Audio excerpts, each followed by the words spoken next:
बेहद खास अवसर पर 76वें गणतंत्र दिवस मनाने इकट्ठा हुए हैं। भारत के लिए गणतंत्र दिवस केवल एक पर्व नहीं बल्कि गौरव और सम्मान है। यह दिवस हर भारतीय का अभिमान है। अनगिनत लोगों की कुर्बानी के बाद भारत माँ को 15 अगस्त 1947 के दिन आजादी मिली थी, लेकिन इसे स्वतंत्रता का आकार 26 जनवरी 1950 को मिला था, क्योंकि इसी दिन हमारा संविधान लागू हुआ था। हमारा संविधान एक लिखित संविधान है। हमारे संविधान को बनने में 2 साल 11 महीने और 18 दिन का समय लगा था। 395 अनुच्छेदों और 8 अनुसूचियों के साथ भारत का संविधान दुनिया में सबसे बड़ा लिखित संविधान है।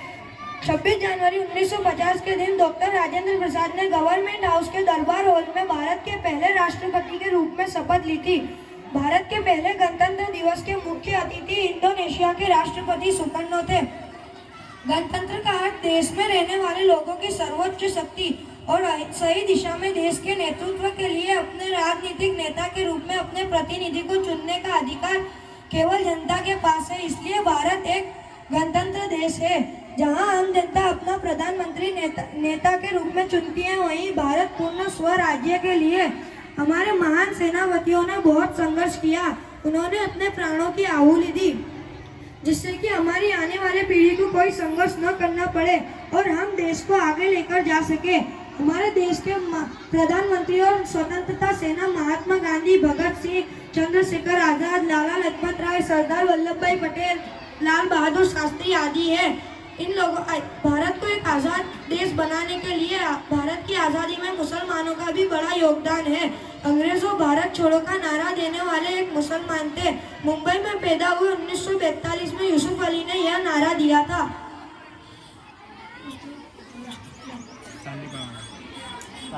मुंबई में पैदा हुए यूसुफ अली ने यह नारा दिया था।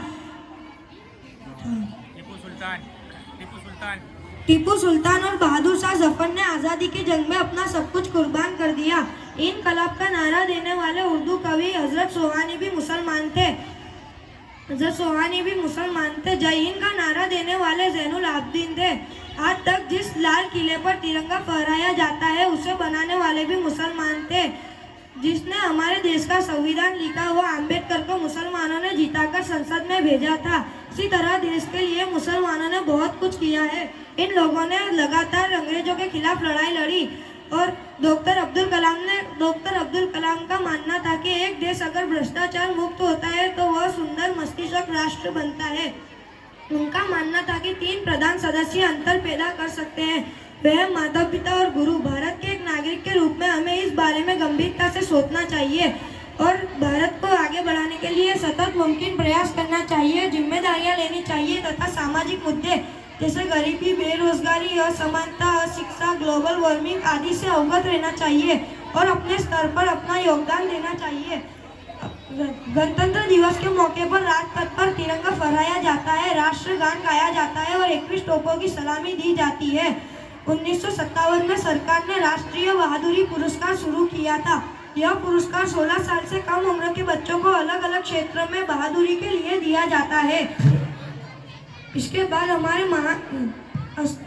गणतंत्र दिवस के मौके पर अशोक चक्र और कीर्ति चक्र जैसे महत्वपूर्ण सम्मान दिए जाते हैं। इसके बाद हमारे महान सेनापति अपना शक्ति प्रदर्शन करती है और परेड मार्च करती है। इसी तरह यह शुभ पर्व को हर स्कूल, सरकारी इमारतें, गली मोहल्ले में धूमधाम से मनाया जाता है।